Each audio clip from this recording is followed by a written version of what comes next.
to share the stage today with Ryan Brothers, production manager from the AV department. Hi, Ryan. Hi, thank you so much for having me. It is our pleasure for you to spend a little bit of time with us and our audience today. I really do appreciate you taking the time out of your day to join us. And I appreciate everybody here in our audience taking the time out of their day to join us. So Ryan Brothers is from the AV department, located in Portland, Oregon. So we're at exact opposite ends of the United States between Ryan and myself. They produce events locally and virtually. So really there is no geographic border, right? You and I can chat it up just like this, super easy. And the AV department is a full service audiovisual and media production partner. Since 2011, Auctria has been helping groups run their event and auction fundraisers. So we're celebrating our 10-year anniversary. Yay! In that time, over 30,000 auctions have run through Auctria, 300 million raised with the Auctria platform. So it looks like we are going coast to coast here. Salt Spring Island, Oregon, we're up in Canada, California, and here we go all the way east over to Connecticut, and it's all sorts of varieties. And you can see with this slide, there's all sorts of health and wellness and schools and arts and culture, you name it, they've all done their activities with Auctria. I am going to turn it over to Ryan and let him share everything that he knows in 45 minutes about event fundraising for virtual events. And feel free to drop any questions or comments in here. We have him. He told me this was an AMA. This is an Ask Me Anything. So I've got a couple questions. Challenge me. Thanks, Ryan.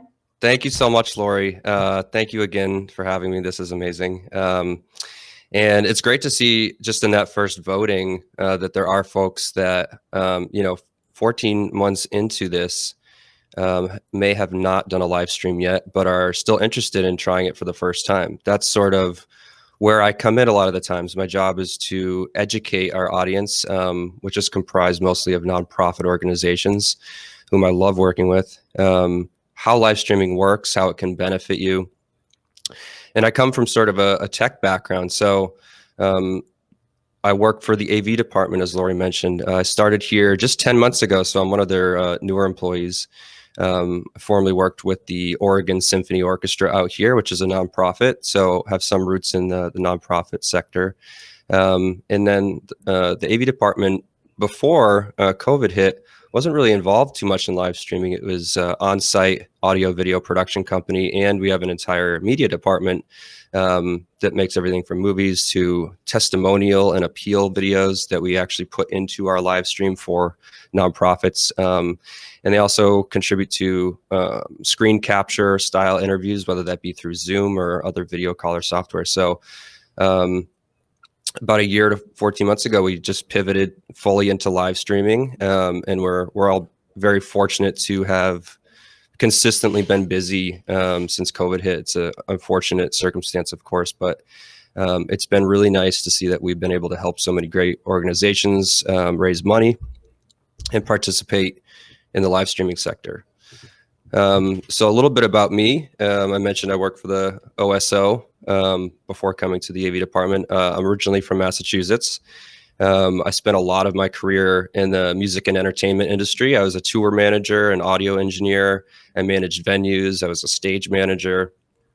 I really just had a passion for working in live music and entertainment and sort of being behind the scenes and helping to produce it. So who knew all of that experience would lead me to sort of virtually tour managing.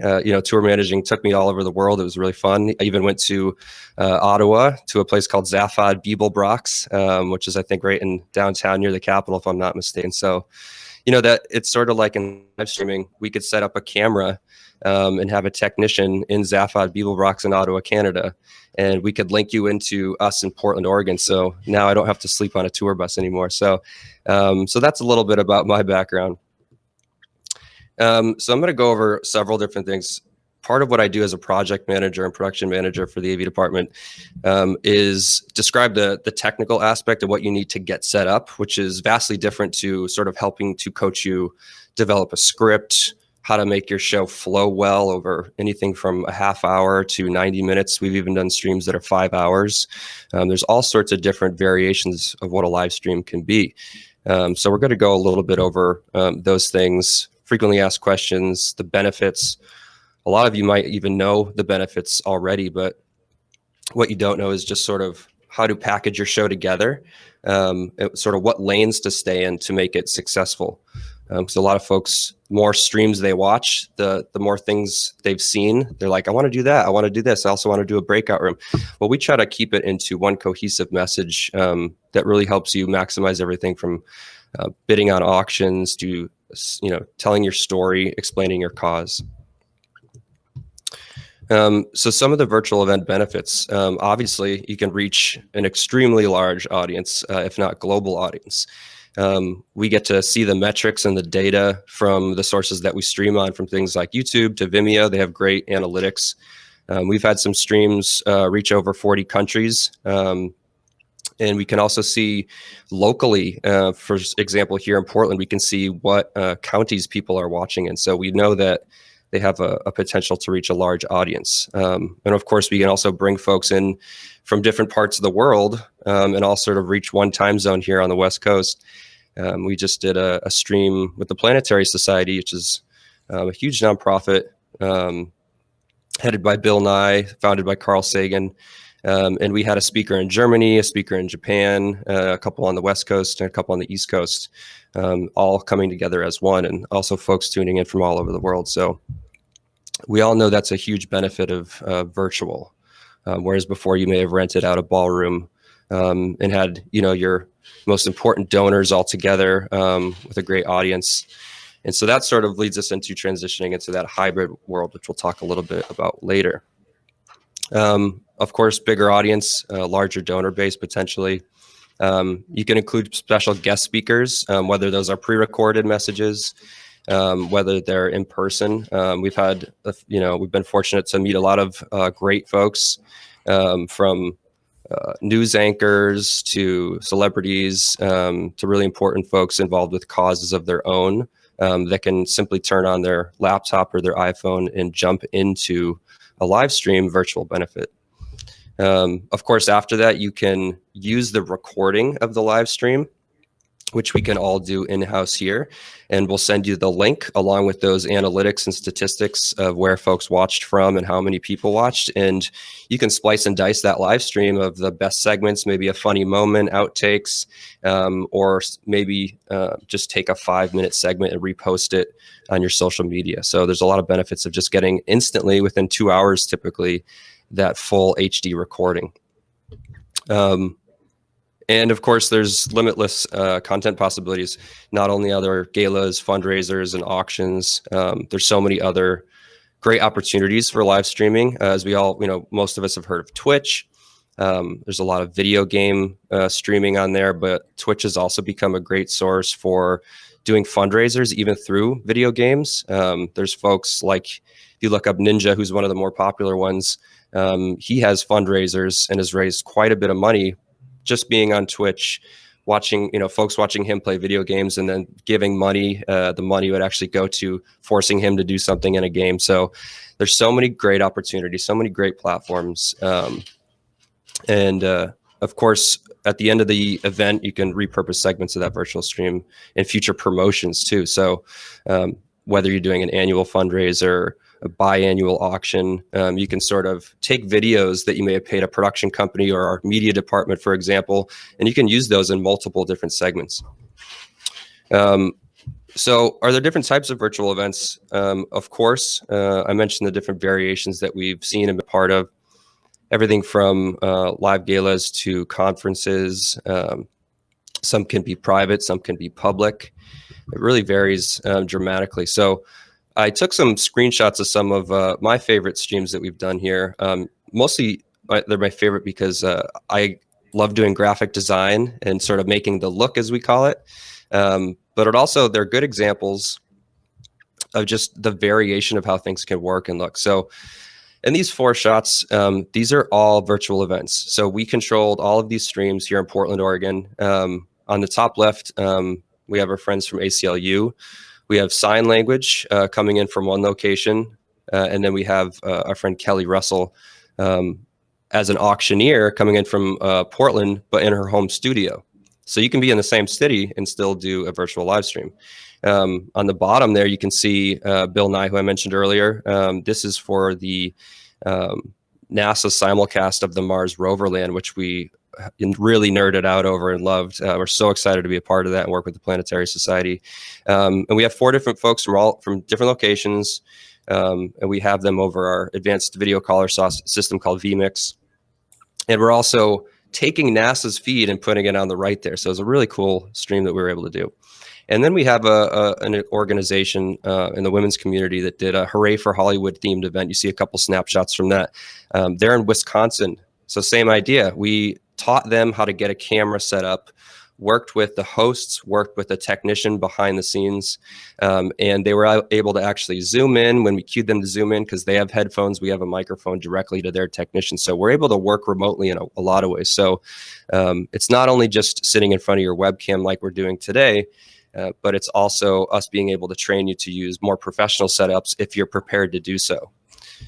This will take us to our in-studio. So this is sort of similar but different. So we have studios here in Portland, but folks watching today realize that, we're not going to fly you down to Portland necessarily. Maybe you have another studio location. I mentioned you could set up a camera. We've had folks set up cameras and systems in improv, comedy clubs, music venues. We work with Governor Kate Brown, who's Oregon's governor, to do her conferences, her press conferences. So it could really be any location. And of course, I included some great snapshots of what we've done here locally to us, but also when folks are able to come in studio, you get a higher quality camera feed. Sometimes it's secured with our high-end fiber internet. Live streaming is solely based on a great bandwidth for us, but also the different looks that you can provide to these live streams. So on the top left, we have Child Foundation, a great nonprofit that helps children out in Iran. And you can see the ability that we have in live streaming to sort of create a branded look around each show, where we have a camera shot, which we would call a picture-in-picture when you accompany it with something else like an auction item. In this case, it was most likely a trip. So we can find unique ways to use their branding, and each show dramatically looks different. And we have such a blast making it on brand, aesthetically pleasing to the eye, but also still getting that message across. On the bottom left, we have Our House. And we did OHTV, sort of an MTV Video Music Awards throwback. We brought in a graphic designer for this and really went all out. We had 2 different sets in our studio. We see another auction item. Got to have all the auction items because we love Auctria. And we see just different examples of what it could look like. The Pear Gala, which we did just a couple weeks ago on the right. We worked in tandem with the graphic designer that they hired. They made these infographics, and then we can sort of cue things to slide up. You see there's captions, there's branding, and then there's donor information on all these things. So as much or as little as you want to see or your audience to see, we can achieve. And then here's just some more shots I'll go over quickly. Different ways to sort of spice up the set. We see everything from floral arrangements to projector screens, custom overlays, or lower thirds as they're often called, all to get your audience to participate. So wherever we're streaming, if it's on Auctria, we know on Auctria where the chat is going to be, where the auctions items are going to be. So we would train the virtual host where they're going to be. So we actually have people say, point the link above, because they know it's going to be there, right? So we always encourage people to have the stream in one location so you can refer to things, because sometimes Facebook, it's not always in the same location as it is on Vimeo, as it is on YouTube, as it is on your organization's website. So it's fun. We always like to find things to point to and describe how to use your devices. On location, I already went over this a little, but the live stream production team brings the studio to you. That's sort of the idea behind the AV department. We were really founded on the idea that we're called the AV department because we want to be your AV department. We're a resource for any organization that can hold virtual live streams to media, to anything like that. So that sort of mantra that was founded 6 years ago has really proven itself in the live streaming world that we're working in today. So hybrid events are the hot button topic these days. I think everybody's trying to figure out a little bit about what a hybrid event is. Some people are staying away from it until 2022. Some people are diving straight in, and so many folks are nervous about, maybe booking a space, because we all know how that went last year, where, you have to put your deposits down and things like that, right? So again, I'm a tech person in the live streaming world, but I've learned so much about what the nonprofits go through in terms of trying to get their event to be a success, and all the pitfalls and all the fear, right? So you have fear, not only can you have your event on site coming up because of COVID, but the fear of, oh my gosh, I have a live TV program that I'm about to produce, and I have to write a script and produce content. So there's so much that goes into it. Now, with the hybrid event, what we're really expecting is we're already booked for several hybrid events. Our objective is to sort of hold it in a smaller group setting. We've done things like, as you can see in the picture, outdoor settings with drive-in movie theater style galas with Clackamas Women's Center or services, excuse me. But we can also essentially have, get together in a room from 25 to 50 folks. We can set up the same equipment that we would here in our office to do the live stream, and then bring it on site and sort of be in the background like a fly on the wall, set up cameras like we would in studio. And you have your most important folks or your most important donors in the room with you. You have your auctioneer on stage. But now we're taking those same camera shots that you would a webcam or in our studio, and we're aiming that on a stage. And now we're still broadcasting that live stream to an audience that was not able to attend. Again, it could be to a global audience. It could be just to folks that don't feel comfortable showing up in person yet. So we're prepared to do hybrid events. We've already done a couple with much smaller groups. We've done several remote live streams on location in some of these nonprofits. So yeah, there's a lot that's going to be learned about them. Even with live streaming in the beginning, we tried so many different things, and it sort of found its way down a few avenues. And I think that's what will happen with hybrid events too. There's definitely going to be folks that want to try different things.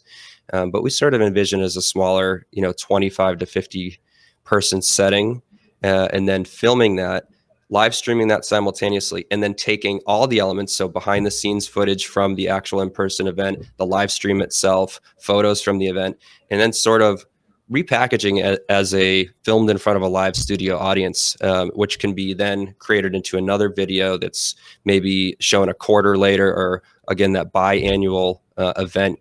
So it's an opportunity to accept donations on site, bid on auction items on site, also do it online, because we have all these great platforms like Auctria that can accept bids and donations and things.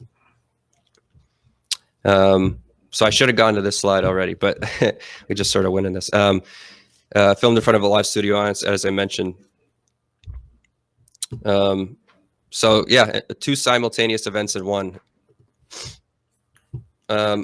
So here's one of the more complicated things that I'm tasked with explaining is, what do I need to host from home? So right now, Lori and I are communicating on a caller system. It's great. It's called Click Meeting. And we're also taking this entire package and putting it out to different sources like Facebook. So it is a live stream. But sometimes it's not as easy just to do something like that. And that's because if you're going to write something that's scripted, you need to be in communication with a director. So if I'm directing a show with you, we need a system where I can communicate with you and cue you to go live. We often encourage things like wearing headphones, having your devices, if you're using something like a cell phone, in landscape mode, making sure you're not holding onto the camera. We want a really nice background and lighting. So we teach you how, not to be directly in front of a window, not to be below fluorescent lighting, try to get sort of a microphone situation, which you can rent or purchase pretty inexpensively these days. And then also how to frame yourself in the shot. Because in our live streams, and you saw some of my examples, it's not necessarily that 16:9 camera that we always see in our Zoom meetings, but we can sort of crop and place folks in different settings. So we don't want people to sway too far from the center. And we'll do that through several rehearsals before we go live. We've learned all the tricks to asking if you have a Mac or a PC and how to disable your notifications so that's not bleeding through, making sure there's no feedback loops, as sometimes we hear in Zoom if two people have their computers next to each other in the same setting. And also, as I mentioned before, internet and bandwidth. That is a live stream. That's how we get a high quality feed from you. That's how we send out a high quality feed to the viewer. So we'll walk you through everything from, we'd rather hard pinned Ethernet cables directly into your router as opposed to Wi-Fi. We'd rather, even though some of our modern iPhones, smartphones like an iPhone 11 or 12 has better camera quality than a lot of the other sources that we could get, sometimes they're not as stable because you can't get a hard pinned Ethernet connection. So there's a lot of tips and tricks that we're able to teach you. So how do I include an auction? So this is something we really, again, I'll say it a couple times, we're live streaming professionals. We're AV guys over here at the AV department. So we really look to folks like Lori and Auctria to teach us as much about the platform as possible, about how to integrate in their site. So keeping an online auction open for a week is a great idea. That's what we hear works best. And the reason we say that is because it's really difficult when you're auctioning off items or bidding on items in real time to do it in real time. And the reason being is that when we send out a stream, we want it to look as top quality as possible. And in order to do that at a high definition stream, it takes time to get from what's actually happening in person to your device. So there's a couple reasons that can happen. Your personal internet connection may be not as good as maybe somebody sitting right next to you, and you'll get the stream a couple seconds delayed. You could be in a really distant location, and it literally takes time to go to Vimeo's servers or YouTube servers, up to satellite configurations, back down to another internet connection. So there's just physical time that it takes to get to you. But primarily, it's just the quality of the stream, and it's just so much data going through the cabling that it's going to take a while to get there. So a great auctioneer, for someone like Patrick Siver, who we work with a lot, who first introduced me to Auctria, he's a pro at it. He knows that there's a delay, but he also knows how to educate his audience to understand that there's a delay. And he works with a team of his own with G Events, that they're sort of in communication with each other behind the scenes. You never see them, but they're giving them signals when somebody's bidding on an item. He knows exactly when to close the item, because the fear that we all have is we would hate if the auctioneer called out the wrong name live, or that the person participating in the auction is a 60-second delay and they're hearing a countdown from 10 to 1 that's already gone by 30 seconds before that. So there's clever ways to do it. A skilled auctioneer can definitely pull it off.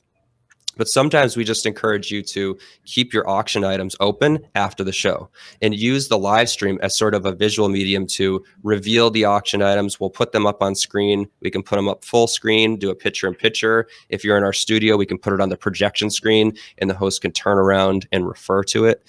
So there's all sorts of things that we have learned as live streamers to coach you about the different options and sort of steer you in the best practices. So how do I include an auction? So these are just some tips and tricks that, Lori and our wonderful marketing director, Christine, came up with. But, promoting auction packages during the show, incorporate slides and videos for select auction items. Perhaps you're selling a trip to an exotic location in Mexico, and you can hit up that hotel or that organization and say, hey, could you provide me a 60 to 90-second video on your this vacation package, and we'll play it during our live stream that really garner some interest for it. That's great, not only to sell that item, but your live hosts need a break as well.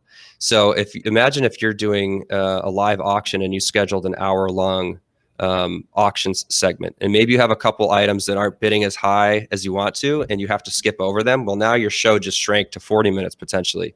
So videos can really be strategically placed in between segments of your donations to discuss the auction item, cut to video, come back and talk about who the leading bidder is, move on to the next auction item, and then maybe circle back. So there's a lot of fun things you can do to segment certain clips of your live stream. Great. Pro tip, to host a live auction, remember internet speeds and connections vary. There's Patrick, who I was just speaking about. So these are just great examples of sort of what it can look like, just to visualize how to reveal auction items. So Patrick on our left there, he's at one of our studios, show call studios. You see the projector screen in the background. Hope Chinese Charter School created a really nice little animated background that we were able to put up on our projector. The lanterns actually swing back and forth. For anybody out there that works for our nonprofit group, we highly recommend using Canva, canva.com. Most of you will be familiar with that. Some are just getting into it now. As far as I understand, it's free for nonprofits, free for schools, and it's very easy and fun to make high-end 16:9 presentation slides. You could add animation to it. There's the free and the pro account. Pro account's also free for nonprofits. But that's actually where that background came from. The one on the right, our other friend, Jonna Wells, is a really skilled auctioneer we work with locally. On one shot, you have for this would be called a side-by-side, so equal portions A and B. It could also be called a picture-in-picture because there's an element behind them that's the starter of the template look. This group, in tandem with Ray's Agent, another group that we work with, sent us these really nice slides, and they had these flowers in them, and we were able to pick and pull them to make sort of really cool redundant looks. So we designed that background look where it says Children's Center, and then also put it up on a projector screen with Jonna in front of it, and then we used Ray's Agent slides to reveal their auction items and how to participate and how to donate. So you can imagine anything going in that slide window. Right now it says online auction. We could just hit next, and the next slide is perhaps a trip to a golf course getaway that you can bid on coming up. Just more on how do I include an auction. Sharing the recording of the event on social media to announce there's still time. So obviously you can do these same sort of ideas before the stream, then repost the stream in several locations if you wish. Again, cut up the stream and just feature things that may not have sold yet, or try to hype up certain auction items. Maybe you were able to sell 7 out of 9 of the auction items you were hoping to. Well, you can just open a simple program like iMovie and clip and cut and repost your auctioneer speaking about those auction items to try to get some last minute pushes on them. Is that it? We're already there. We're already at the Q&A, Lori. Awesome. Ryan, you threw out a lot of acronyms at people. How can they get in touch with you if they have additional questions? Actually, I queued it up to myself, huh? Yeah. Good. Yeah, so they can get in touch with me. My email address is best, ryan.brothers@theabdept.com is a great way. And yeah, I do that. I often shoot myself in the foot. I love talking about it so much that I use so many different terms, right? Side by side, picture in picture, lower third.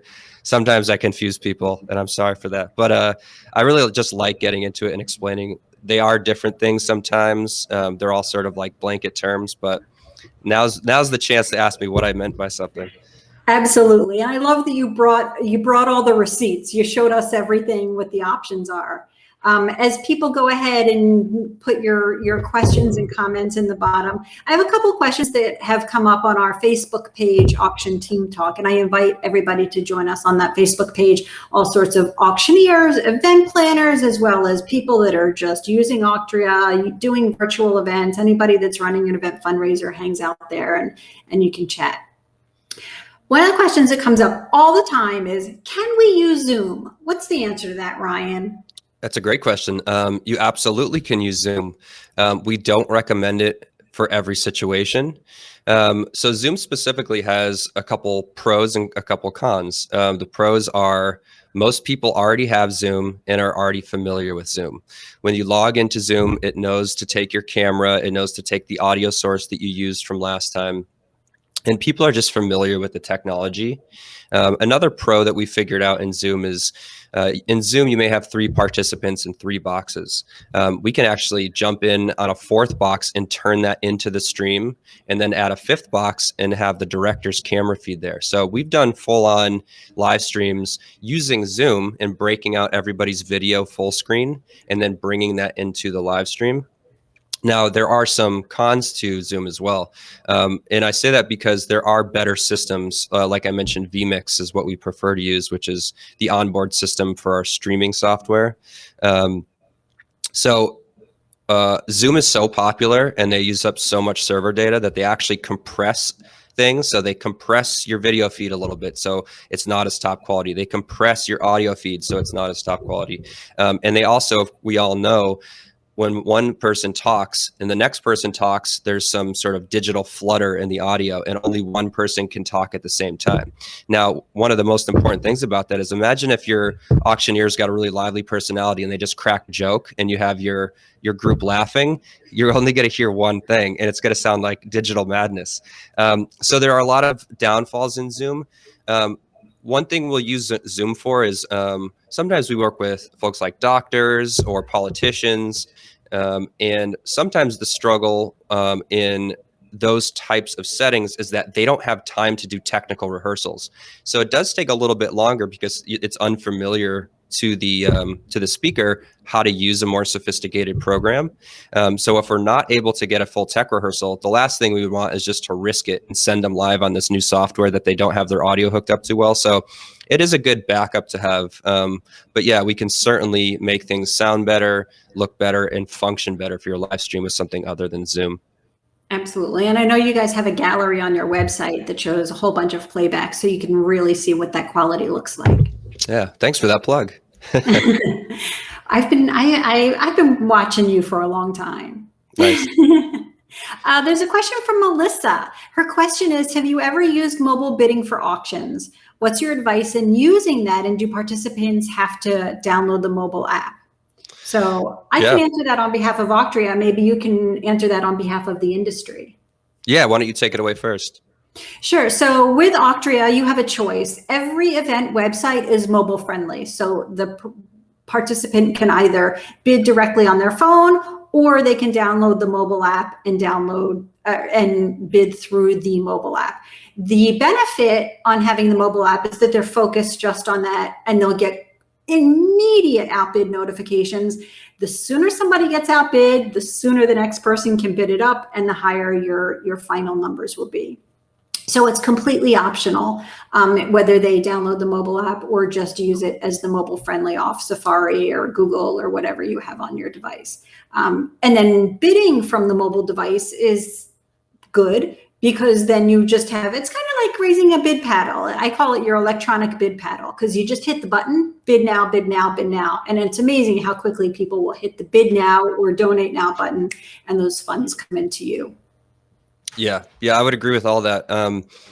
So the great thing about Auctria and our relationship, Lori, is that I don't know if you know this, but most of our nonprofit groups, we make a landing page or a microsite, but we're starting to gear away from that. And Auctria is actually the place that we have streamed on more than any other platform. So we love Auctria. It's never failed. It looks great. And we have learned so much from folks like you and Patrick, who introduced us, the benefits of Auctria and really how to structure your show. So yeah, agreed that you can use your phone as something like a bid paddle. But in addition to that, part of what we do is sort of coach folks into how to construct their show. So say that you want to go live with your benefit at 6 p.m. Pacific time. Well, at 5:30, we're going to help you to develop a half-hour pre-show. That pre-show can be really anything you want it to be, but we try to keep it simple and just have you make slides in something like Canva or PowerPoint. And the slides are really there to educate inform, give sponsor recognition, or maybe share photos from a past year's event now that you can't do it in person. So there's a lot of benefits, and you'd make anything from 20 to, we've had people make 103 slides before, and we loop them over and over again. We put some license-free music over that so people know to get their audio settings right and at a great volume so they're ready to go live. Now, with that pre-show, you can repeatedly educate anybody that's there early on. Make sure you have 2 devices ready, right? One to watch the live stream, one to participate in mobile bidding, download the app, whatever you think is best for your event. There's so many opportunities to inform and educate.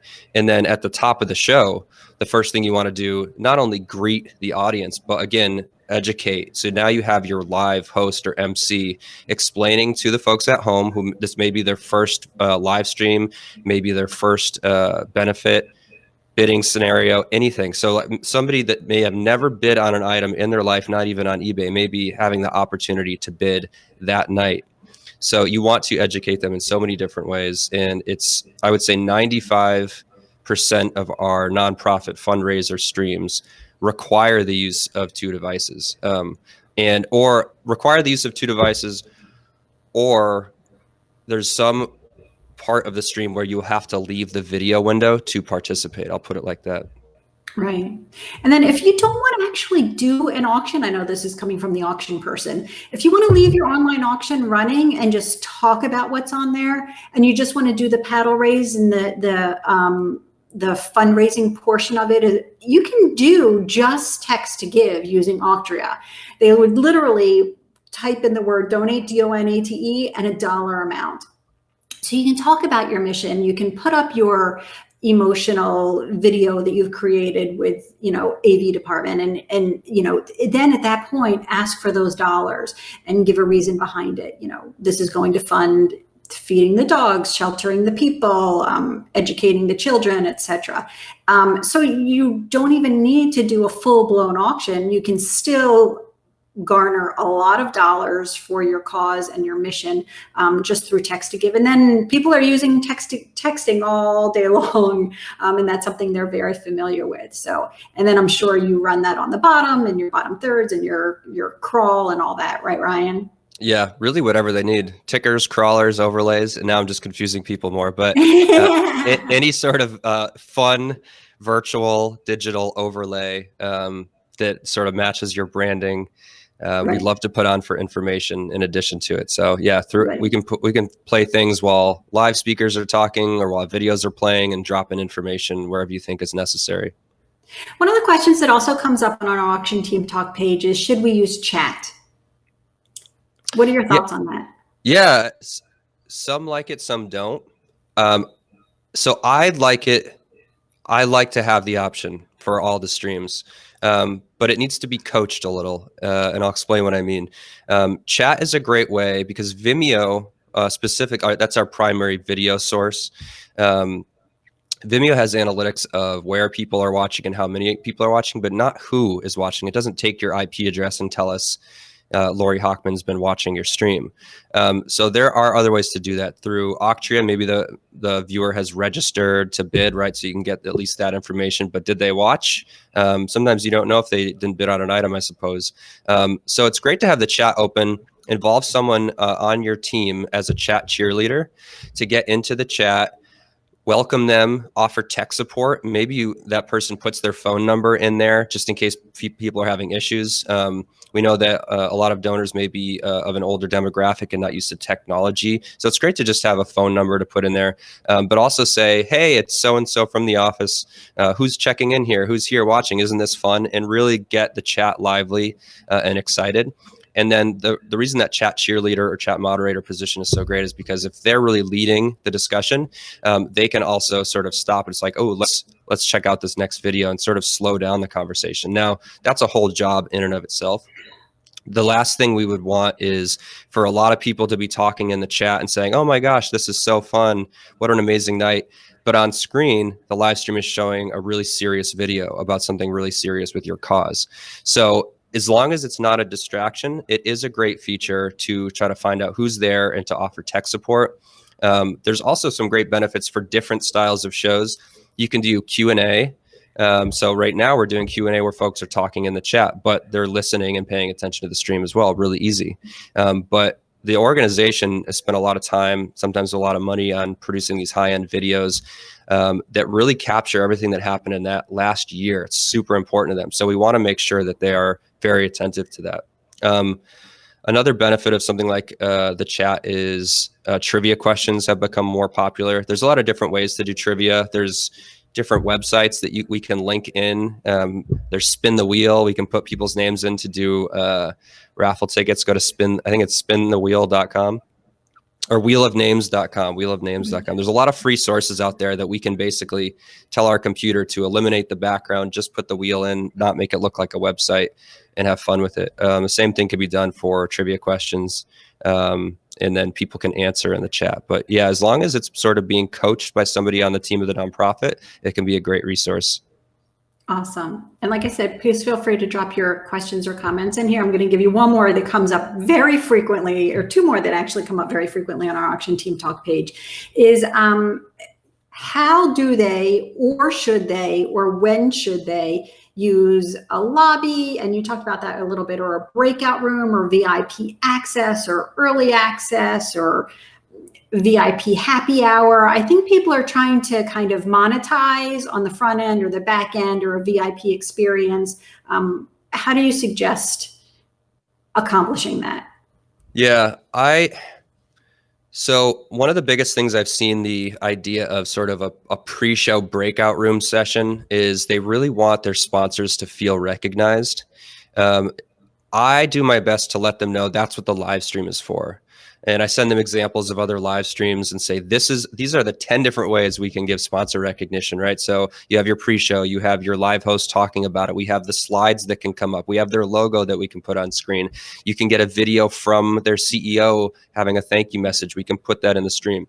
The reason I encourage that and not doing the breakout room is because there is so much, it's quite an undertaking to co-produce a show.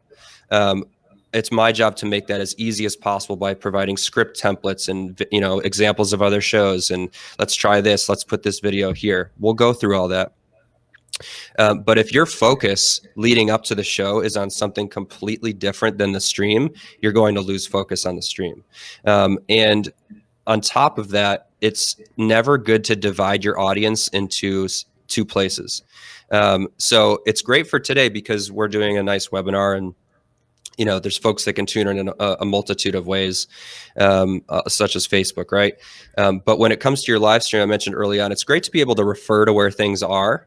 So if your audience, again, is in two different places, we have, say, 50 people in breakout room sessions doing a meet and greet, and the rest of your audience gearing up to watch the stream. Those people now have to migrate over somewhere else.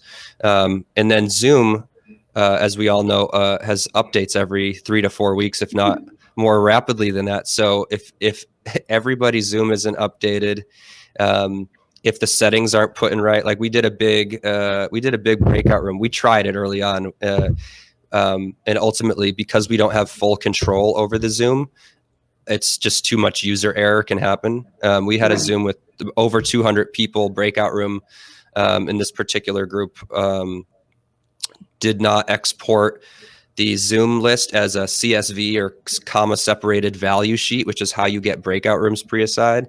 They just exported it as an Excel sheet. So when everybody got in this room, which was supposed to be different VIPs and different breakout rooms, there was no way other to do it manually. And we were on the clock. We had a half hour to do it. And the live stream is about to start. So now you have your director, producer, a Zoom technician, and a camera technician, all focusing on something other than the stream. And we couldn't have controlled it. Even though we educated this group ahead of time, there was just nothing we could do to prevent the user error. So I shy away from it. If you're going to do it, I would say do it post-show. And I'm sorry to say, we won't help you. I am so happy to teach people how to do like breakout rooms and set them up and everything. But our thing is live streaming and making really good live streams. If we can't control a breakout room or a VIP session, it makes our lives just really difficult. And the last thing we would want to do is, see it fail. So we'll do the best we can to coach a lot of folks, but there are great resources out there.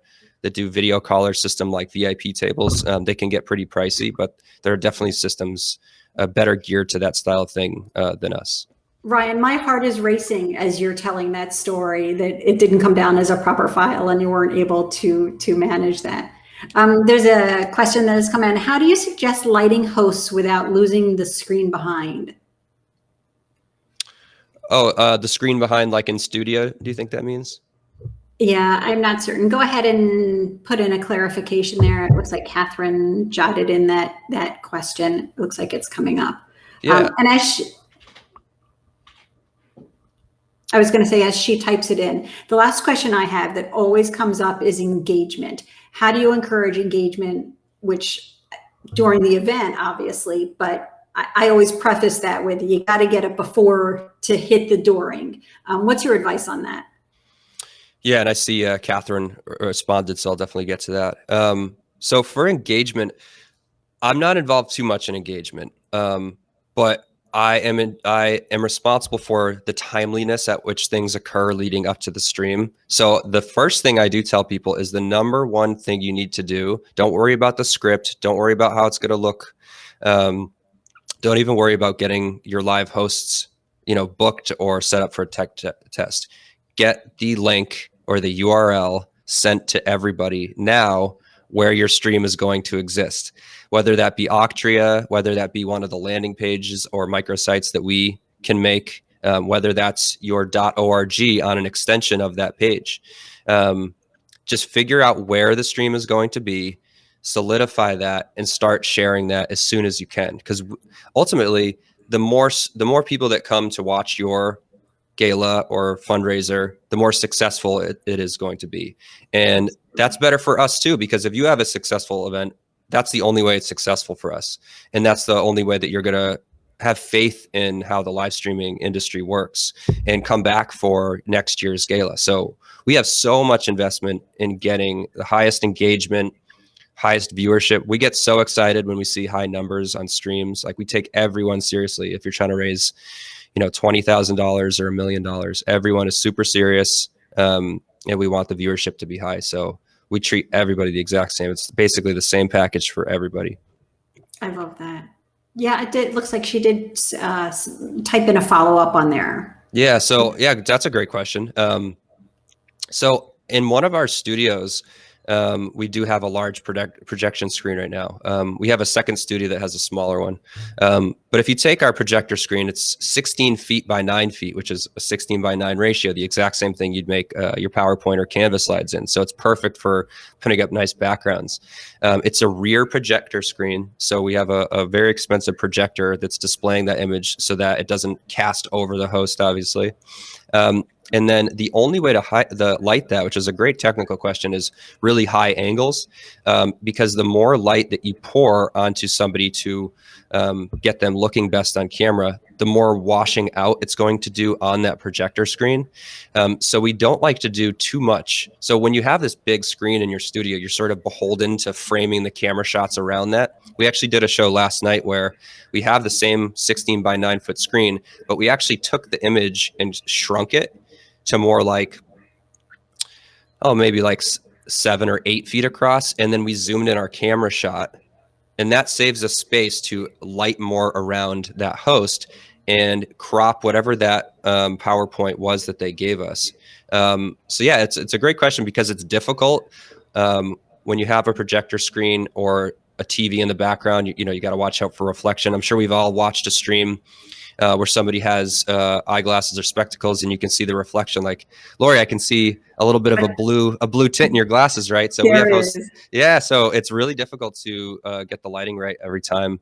And yeah, the screen is a really cool way to enhance the visual effects of your stream, but it's not necessary either. Wow, that's great. So are you bringing in your musical expertise from being out on the road and bringing this in-house there, Ryan? Is that some of the things that you, sounds like it's all coming together. I try to, yeah. So we're itching to get some live music. We actually did a live music session with some folks from Minnesota. We had a live stream with the Union Gospel Mission of Minnesota, and they had two great guys that played some music for about 45 minutes, and in between each song talked about the message of the church. It was amazing. It was really fun to actually do some music once again. But it's really hard. You can imagine that everybody has their own microphone in front of them, and then you get all these different people in all the same room, and they want multiple cameras. They have to get an audio setup in front of them that sends back to us. So it's super fun. I definitely miss doing audio for live bands and big arenas and theaters and festivals and things like that. But I sort of treat a lot of what I do as the tour managing, right? So instead of going to a different city, like traveling to Ottawa down to Boca Raton, now I get to work with different nonprofit organizations in different cities. So it's kind of like I am on tour. So, after we talk today, from me to you to from Portland to Florida, I'll be talking with a group down in San Diego later today. So it's kind of like I'm going on tour every day, just not leaving my office. I love it. I love it. And I'll put up the information for staying in touch with Auctria. We post regularly to Facebook and Twitter, on Pinterest. If you're looking for auction donations, I have over 500 pins that go directly to donation request pages. We play back all our webinars are on our YouTube catalog. Like I said, on Facebook, Auction Team Talk, and you can always email us, hello@auctria.com. It is an absolute pleasure to have you on our webinar here today. Ryan, can I book you in for August, September, and we can talk about hybrids and where that's going to go? 1000%. Let's do it. Awesome. One quick question. Could you repeat where we can find auction donation? Oh, on Pinterest. If you do Auctria, go to Pinterest and then look for Auctria. I have 5 boards on there. Some are sports related, some are general services, and you can scroll through those and find something that's of interest to you. I appreciate every single one of you, and I always end with, I hope your bids soar and you crush your fundraising goals. Ryan, wrap it up for us. Well, I don't know how to wrap up a webinar. This is my first one. Thank you so much, Lori, for having me. We love you. We love Auctria. It's our most tried and true platform that we've streamed on. So we look forward to many more live streams to come. Awesome. Thanks, everybody. Hope you have a great day. Take care.